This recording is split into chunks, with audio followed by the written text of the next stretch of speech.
Hello, this is Nick Dale from Nick Dale Photography. I'd just like to go over a few basics of photography for those of you who are beginners or who just want a little bit of a refresher course. So here we go. So what are the basics? Well, we can include types of camera, types of lenses, the exposure triangle, focus system, and also a few other settings. So types of camera we'll go through, but they include the compact, the bridge, the mirrorless, the DSLR. Type of lenses, that includes wide angle or telephoto, and also zoom versus prime. And then the exposure triangle includes the shutter speed, or as Canon calls it, time value, and the aperture and the ISO. And then when it comes to focus, we can talk about the focus points in the viewfinder, and also whether it's single area or one shot, if you're Canon, versus continuous or AI servo autofocus, if you're Canon. Then we have back button focusing, which is just a different way of doing it. And then there are a variety of other settings. So when it comes to types of camera, you have a choice, but obviously it comes at a price. So these types of camera are listed in ascending order of price. So the cheapest ones are the compact cameras, or point and shoot, and they're cheap, but they don't have good sensors or large zoom ranges. So yes, it's fine for a birthday party or for a few kids on the beach, but it's not very good for wildlife photography. The first camera I ever bought was a bridge camera, which is the next category, and they do offer great zoom ranges, but the sensor isn't large enough to give particularly high quality images. So that's why I moved on to a DSLR. But there was a new type of camera, or relatively new, called the mirrorless camera, which is called that because it doesn't have the mirror in the viewfinder that a DSLR has. So it's essentially a compact, but it's a lot more expensive and more sophisticated. So if you have trouble carrying around a DSLR and all the lenses involved, then a mirrorless might be for you. But the downside is that it doesn't have an optical viewfinder. In other words, you don't just look through the camera as you would normally with a camera, but you look through a specially fabricated image. So it has an electronic viewfinder, which basically means that the scene you're looking at is what the scene used to be a fraction of a second before. Now, 9 times out of 10, that may not make much of a difference, but if you're shooting fast action in wildlife, then it can be a bit frustrating. And there's a friend of mine who has a Canon DSLR and a mirrorless camera, and for wildlife he prefers the DSLR. So DSLRs are the gold standard, if you like. I have two. I have a Nikon D810 and a Nikon D850, and they can either be cropped, which Nikon calls the DX range, or Canon calls the EFS system, or they can be full frame, which is what both of mine are. So the idea of a full frame camera is that it has a traditional 35mm sensor. In fact, the measurements are 36 by 24mm, but it's the same as what we used to call the 35mm film camera, and therefore that's what people call it now. When it comes to types of lens, it's very simple really. So wide angle lenses have a short focal length, which allows them to get a wide angle of the scene. So that ranges from around 9mm for a fisheye lens all the way up to around 35mm. It's worth bearing in mind that the human eye has an equivalent focal length of about 50 or 55mm. So when we talk about wide angle lenses, we talk about lenses that are wider than that. And when we talk about long lenses, we're talking about lenses that are longer.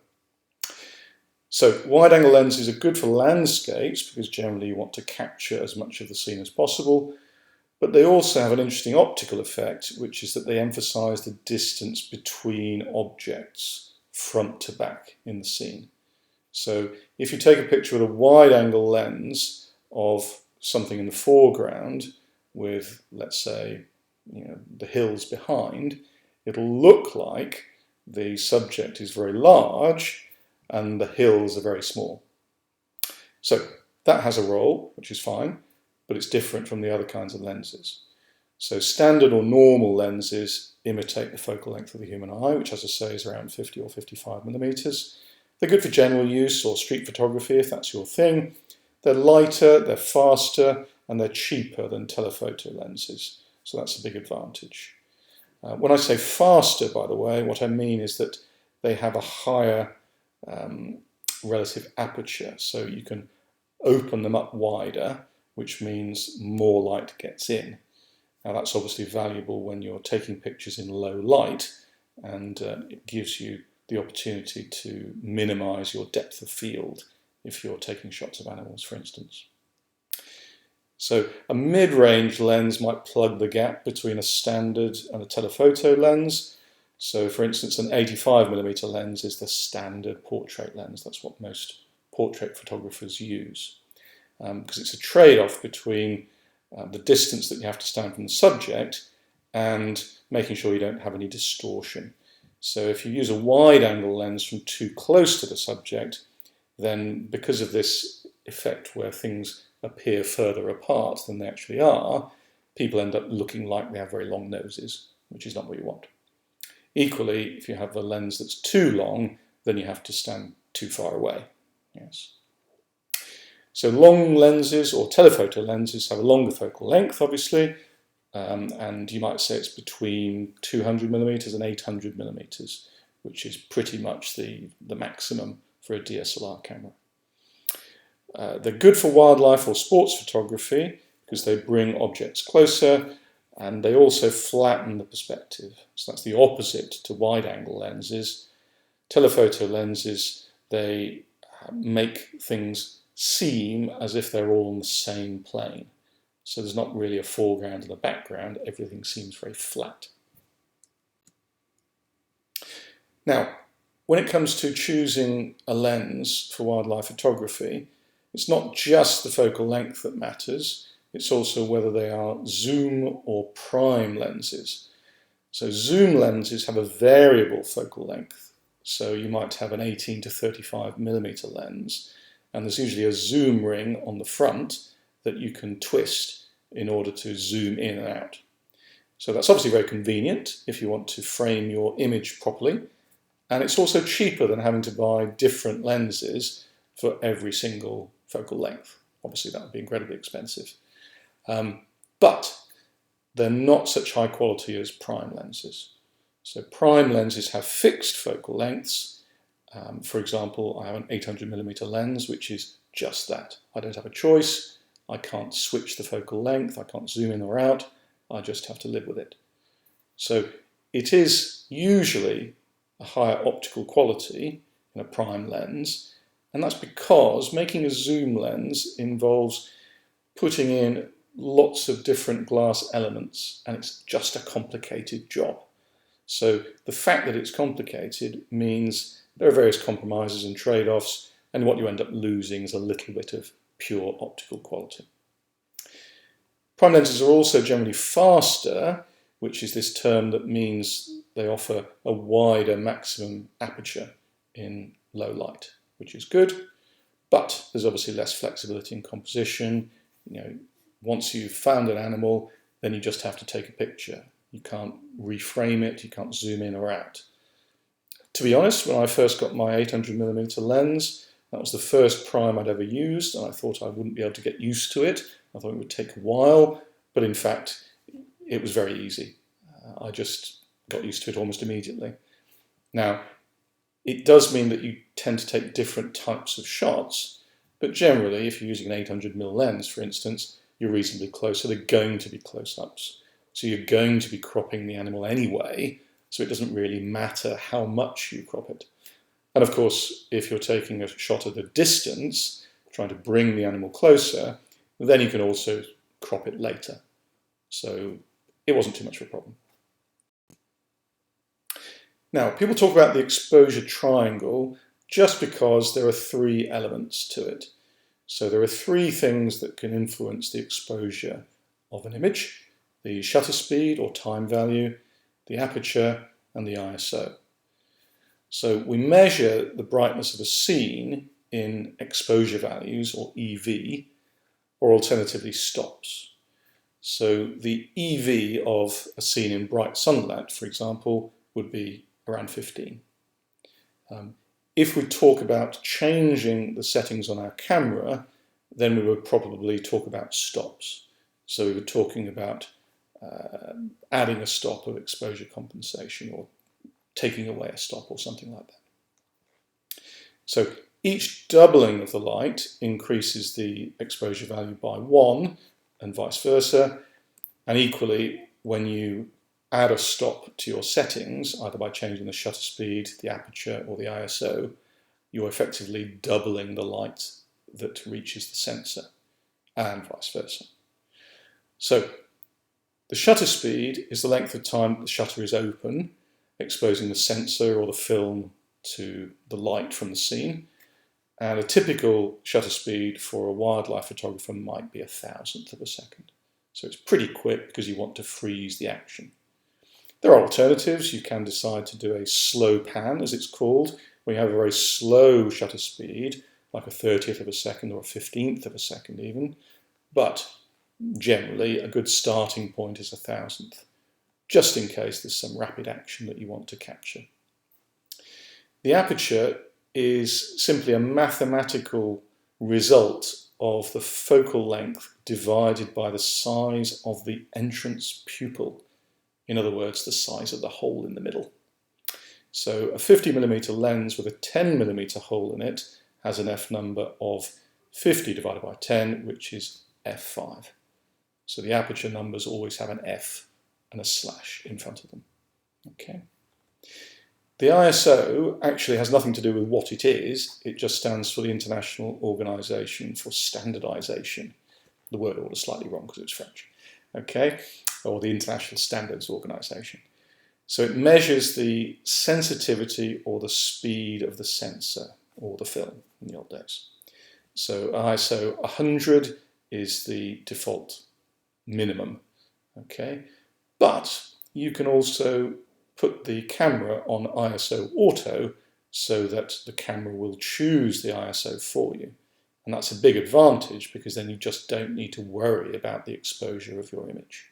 You can set the aperture and the shutter speed in manual mode, and then the camera will worry about the ISO if you have it on ISO auto, and as long as the light is not too low or too bright. So when they make cameras, they have to make a few compromises. So cameras obviously don't know what's in front of them. They don't know whether it's a bright scene that's poorly lit or a dark scene that's brightly lit. So they have to make an assumption. So what they do is generally they have to assume that the world is 18% grey. It does an 18% tonal range where 0 would be black and 100 would be white. So if you think the camera is going to be fooled by the light conditions, you can actually add or subtract 1 or 2 stops of what they call exposure compensation in order to make the scene represent real life, if you like. So if you're taking a picture of a polar bear on the ice, that's not 18% grey anymore. If you just let the camera do the job, then you'll end up with a grey polar bear. So you have to add exposure compensation or obviously set the camera up manually. So you might add maybe 2 stops of exposure compensation, given there's so much bright ice and given that the bear is pretty bright as well. Now, if light conditions are changeable, or you just don't trust the camera to get the exposure right even after exposure compensation, you can always use something called bracketing. So the idea of bracketing is that you can take several shots at different combinations of shutter speed and aperture. Now that means that there will always be a normal exposure, or the one you think is closest to the one you need, but then the camera will also add on maybe 3 or 5 or even possibly 7 exposures either side, which means there will also be a selection of exposures that are much brighter than normal or much darker than normal. And on most DSLRs you can specify how many shots you have in your bracketing setup, and you can also specify the exposure interval, if you like. So are you going up in a third of the stop increments, or are you going up in whole stop increments? It's up to you. Now, if there's a high dynamic range, in other words, if there are both very dark and very light patches in the scene, then there is a function which in Nikon is called auto delighting or auto digital lighting, or in Canon it's called auto lighting optimizer. And that's a function that makes sure you get visible detail in all areas of the picture. So it basically squashes the exposure, if you like. But it only works if you're shooting in JPEG. So generally we're going to be shooting in RAW, so that doesn't really help. Okay. There is an alternative when you're doing your post-processing, which is to use HDR. So that's short for high dynamic range, and again it's a way of squashing the exposure. So there are various ways of doing it, but you can do something like that in Lightroom or Photoshop. The idea is you'll take lots of pictures at different exposures, possibly by bracketing, as I explained earlier, and then you can combine those images into one, and the software is clever enough to do that so you get detail in every area. So it'll take the image of the dark areas from the overexposed image and the image of the bright areas from the underexposed image, which means overall you'll get that high dynamic range that you're looking for. Now, the exposure or the shooting mode controls the shutter speed and the aperture. So what are the options? Well, most DSLRs or compacts or mirrorless cameras, you have, first of all, the auto or scene mode. So that means the camera automatically sets both the aperture and the shutter speed, and it makes a guess based on the conditions. But you can tell it what kind of conditions to look for. So if you select the landscape mode, then it'll probably choose narrow aperture and a reasonably short shutter speed, but not that short. If you're in wildlife mode, it might select a wider aperture, but a faster shutter speed. It just depends. So again, the camera's guessing, but you're giving it a little bit of guidance. So it's better than nothing, but not brilliant. If you choose the programmed auto mode, or the P on your dial, that means you can choose different combinations of shutter speed and aperture, but they will always have the same exposure value. So for instance, you could have 1,000th of a second at f8, or you could have a 500th of a second at f16. That allows the same amount of light into the sensor, but it's obviously your choice as to whether one or the other is more appropriate for your subject. Again, the camera doesn't know what's in front of you, so you have to tell it effectively. Is it better to have a fast shutter speed, or is it better to have a narrow aperture? Well, it just depends. And as I always tell my students, when it comes to cameras, you are always more intelligent than your camera. However fancy all the functionality appears to be, however complicated it is, you are always more intelligent than your camera, and you always have more knowledge about the scene. So it's up to you. Now, when it comes to shutter priority mode, or S on your dial, that means that you set the shutter speed, but the camera automatically sets the aperture. Now, this is useful when the shutter speed is the most important thing. So therefore you want most control over that.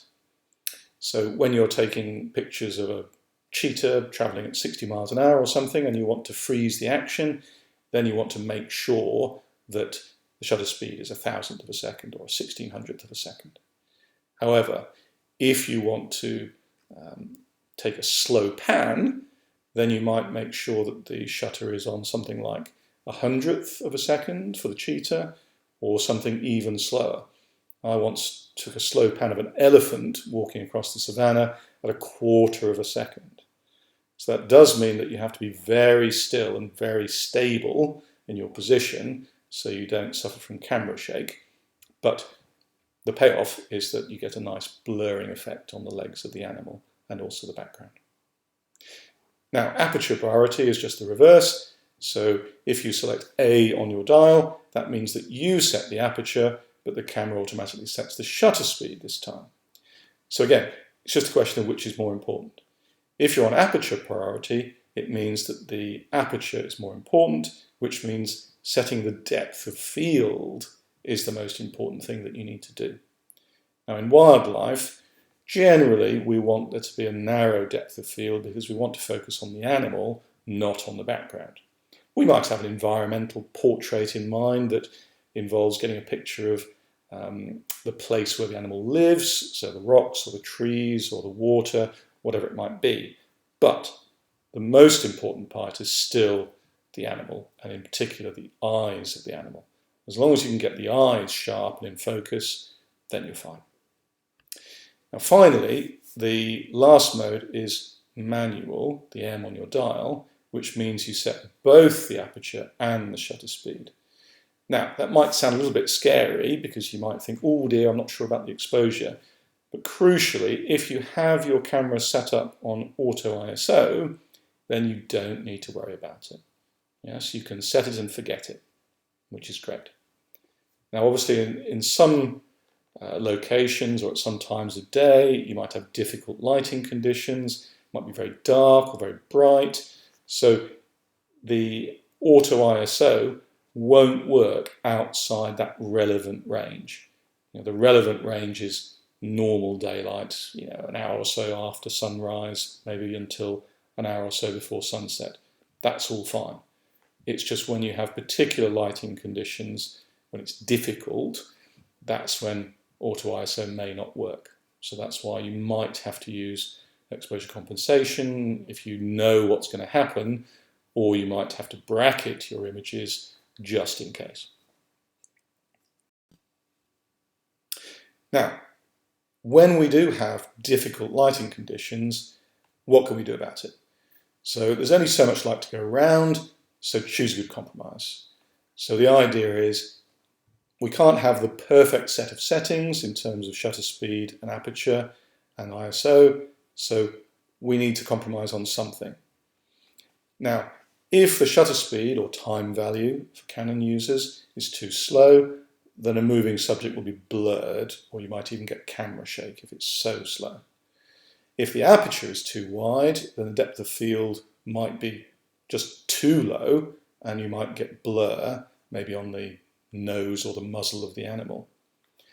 However, if the ISO is too high, then you'll end up getting grain or noise.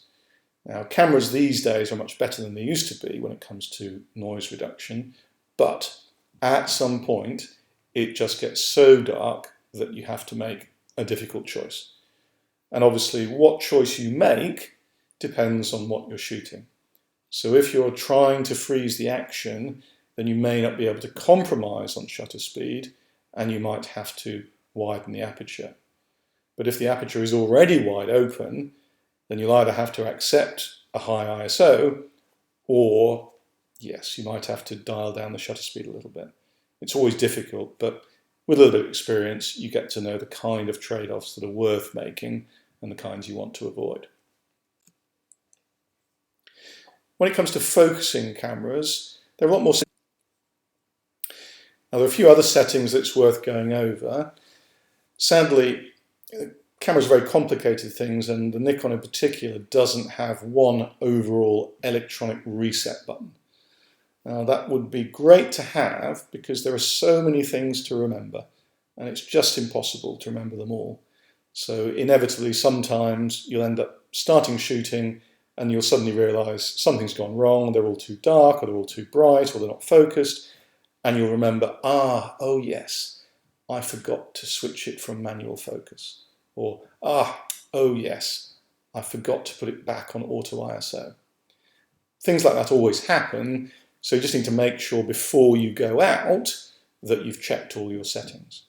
You're going to have some default settings that you always go to and that you always dial in before your first game drive or your first shoot or whatever it is, just to make sure that you're in the best possible position to take a picture. Now, those other settings include the following. So the quality of the image doesn't mean how good the picture is, obviously. It just means the format. So it's quality in terms of how many pixels and how they are compressed, if at all. So generally we want to be shooting in RAW because the RAW format contains all the information from a shot. If you shoot in JPEG, then all the information is taken in by the camera and then the image is outputted in a compressed form, which means that you lose information. Now, the advantage of shooting JPEG is that it's quicker to write those compressed and therefore smaller files to the memory card, so your frame rate might go up. In other words, you can take more pictures a second. But the downside is that when you want to do anything with that file in post-processing, it'll be more difficult. So first of all, you've lost information because it's compressed. That's just inevitable. But secondly, there are certain basic tasks that just will be a lot more difficult than they would have been. So the prime example is changing the white balance. If your image is in RAW, and it's no problem at all, you can simply choose whatever white balance you could have chosen initially on the camera. So it could be cloudy or daylight or tungsten or whatever you like. However, if you shot in JPEG, then you'll only get auto or custom when you edit it in Lightroom or whichever program you use. So for a variety of reasons, unless you really want high frame rates, then you should always be shooting in RAW. Now the white balance is simply the color of the light. So for example, it might be daylight or it might be flashlight. They all have different color temperatures, as they call it. So the idea of a color temperature is that you have to imagine an object that is heated up and then starts to emit light. Now ultimately we have a very hot, very large object called the sun, which has a certain color temperature, which is obviously very hot. Okay? But every object at some point will get hot enough in order to emit light, and so we just need to make sure that we choose the right white balance setting so that the image looks like what we expect it to look like. So the analogy I always use to explain this is when you go to the movies, you can see the curtains in front of the screen change colour sometimes. So initially they might be red and then they will change to green, and you're thinking, well, what colour are those curtains? Even you might not know. And of course the answer is, well, it's white. It's just that they change the colour of the light that they shine on them. So that's the key. The camera doesn't know what the colour of the light is unless you tell it. Now, if it thinks the light is too cold, then it's going to overcompensate and make the image warmer. If it thinks the light is too warm, then it's going to overcompensate and make the image too cold. Now, you can always change that in post-processing, but it's a bit difficult because it means you have to remember what the lighting conditions were like when you took that particular picture. Now, there are ways in Lightroom or Photoshop to sample the image, so you can try and find a spot that's mid-grey, if you like, so it's not too warm or too cold in terms of yellowish colours or bluish colours, but that depends on the image. There might not be one. So it's much easier if you have reasonably stable lighting conditions to change the white balance on your camera at the time. So what I generally do on a game drive is I have a look at the sky. If it's bright, if it's sunny, I will set it to daylight, and then if the sun goes behind a cloud for a decent period of time, I'll put it on cloudy. And then there's also a shade setting I might use if I'm taking a picture of an animal under the shade of a tree or something. So it's important if you're going to do that, that you remember to change it. Because obviously if you forget, then you might end up taking a whole bunch of images with the wrong white balance, which is worse than using auto. And of course, auto white balance is always available as an option, it's not quite as accurate. So it's guessing, obviously, what the colour of the light is, and obviously every single day is different. So it has to make an assumption which is not quite accurate. So if you want really good colours, that are exactly the right hues, then you need to be setting the white balance yourself. Obviously, if lighting conditions are changing all the time, it might be a bit of a pain, you might have to use auto. But generally, I would try and change it, and obviously try and remember. Now, the drive mode is essentially how many shots you take in a row. So it could be single shot, which, as you might imagine, is just means one shot at a time, and you have to press the shutter once for each shot you take. Or you could be on continuous shooting. Now, usually there might be a couple of options for continuous shooting. There might be low, there might be high. So the low option is obviously the slower one. The high option is the faster one, the maximum frame rate. So the maximum frame rate or frames per second value might be something like 7 or 9, or with some of the modern Canon cameras, it might be even 12 or 16. The depth of field preview is very important if you're trying to control the depth of field. In other words, what appears to be acceptably in focus in the scene. So what it does is it simply closes the aperture in the lens before you actually take the picture, so that you can see what the scene will look like when you actually do press the shutter. Now, because it's closing the aperture, the image through the viewfinder will obviously be a bit darker, and sometimes it's just too dark to get a good view. But generally, that's a good idea if depth of field is important. You can always check. It's all very well knowing in theory that f16 gives you more depth of field than f5, but it's one of those things, you just have to look at the result to see how much works. It's an aesthetic judgment, so you can't simply read a manual on this. You have to maybe take a few test shots and just see exactly how much detail you're getting. I remember taking a shot of a lynx once at Cabarthamo in Spain, and it was on a hill and you could see the mountains behind. Now, I wanted to get some detail in the mountains just to make sure you could see that there were mountains. So initially I took a shot wide open, but then I checked and I could see that the mountains were too blurred. It just looked like a bluey haze. So I deliberately stopped down to f16, which gave me the depth of field I needed so that you could see the mountains after all. One other thing that is much more sophisticated these days is the vibration reduction or image stabilization system. So essentially, when you take a picture, you can half press the shutter or again use back button focusing. And what most cameras or lenses will do these days is they will compensate for any camera shake using this VR or IS system. It's very clever, I have to say. As soon as you press the button, you'll immediately get a much more stable image. It's just like magic, really. So if you're standing up or if you're on a stable Jeep and you're not moving anywhere, then you can use the normal setting. But if you're on a boat, if you yourself are moving, then you probably want to put it on active. Some of the lenses, particularly on Canon cameras, I think, have 1, 2 and 3. So 1 is the equivalent of normal, 2 is the equivalent of active, let's say, and 3 is the equivalent of being shaken about in a tumble dryer. Another button on the front of your lens is the lens lock. Now, it doesn't really do much, it just locks the zoom lens to its shortest focal length. So it's only important when you're carrying it around, and it's just a bit easier if it's shorter rather than longer.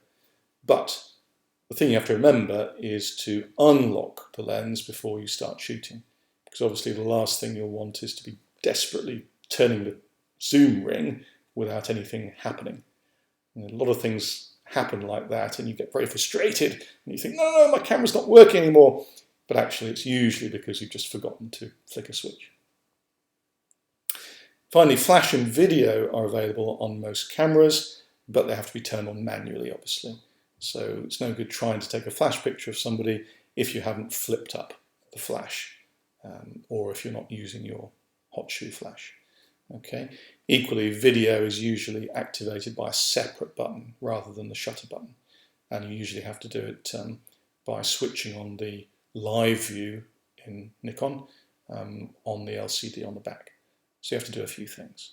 Again, you just need to make sure these things are done in advance, and then you can shoot to your heart's content.